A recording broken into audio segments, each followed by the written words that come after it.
Today, we're going to unravel a really fascinating puzzle that sits right at the heart of the business world. It's this hidden force that basically dictates how the companies we watch, work for, and even invest in actually behave.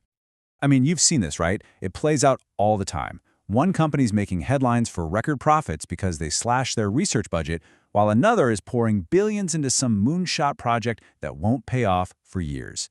What makes them choose such totally different paths?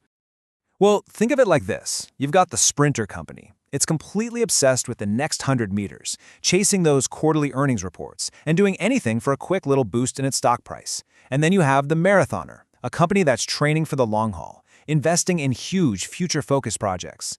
They are playing two completely different games. The question is, why? Now, it's so easy to just point to the CEO and say, oh, it's their vision, or, their lack of it. But the real story, the one we're digging into today, is a layer deeper.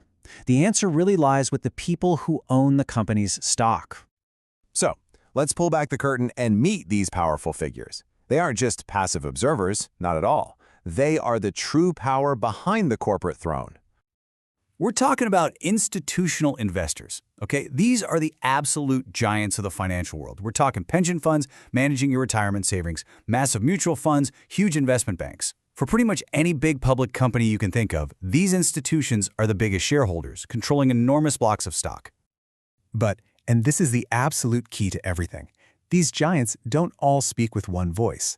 They have fundamentally different goals, and the single biggest difference between them comes down to one powerful factor: their time horizon. So on one side, you've got what we can call the day traders of the institutional world. The research we're looking at calls them short-term institutional owners, or SIOs. They have really high portfolio turnover, which just means they're constantly buying and selling, always looking for a quick profit on a stock price jump. And then on the other side, you've got the company architects, the long-term institutional owners, or LIOs. These guys buy and hold. They are in it for the long run, and they're focused on the fundamental health and growth of the company itself.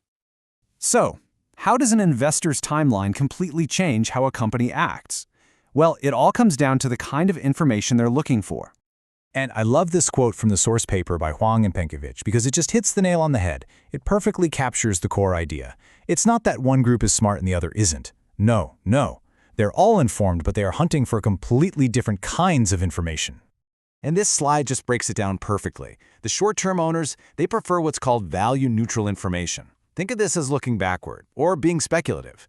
It looks at everything that's already happened to ask one simple question: is the stock mispriced right now? The goal is just to make a quick trade.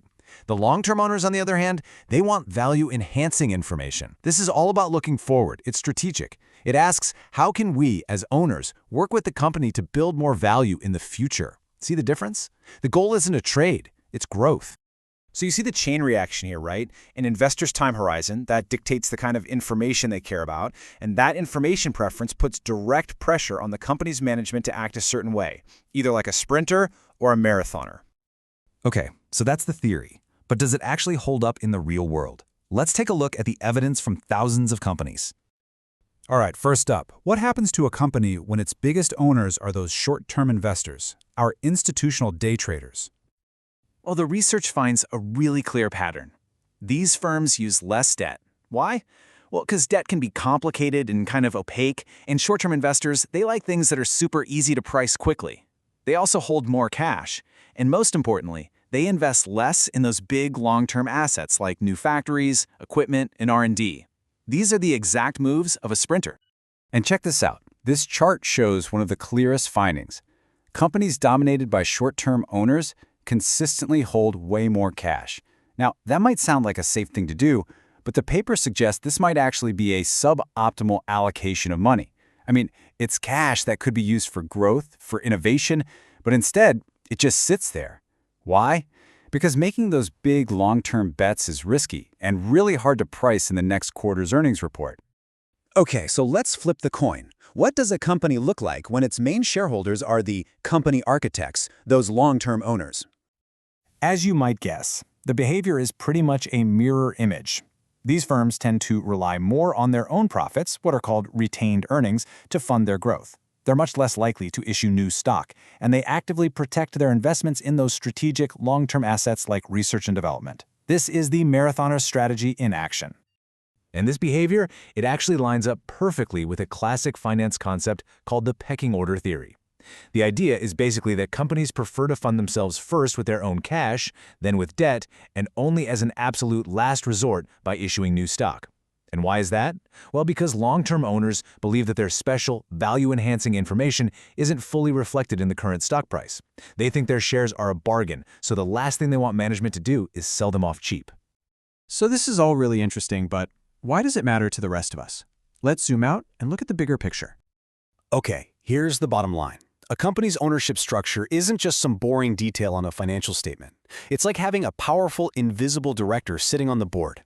The time horizon of that director pushes the company to be either a sprinter or a marathoner, and that choice has huge consequences for everything from innovation and economic growth to even the stability of jobs within that company. This is not abstract stuff. This is the real, hidden tension playing out inside boardrooms every single day. The push and pull between these two investor mindsets is one of the key forces that really determines how quickly our economy innovates and grows. And all of this leaves us with one final, pretty provocative thought. It's pretty clear that you need both short-term accountability and a long-term vision to succeed. But in a world that so often demands instant results, how do we make sure companies are striking the right balance? That's the billion-dollar question that this whole dynamic forces all of us to think about.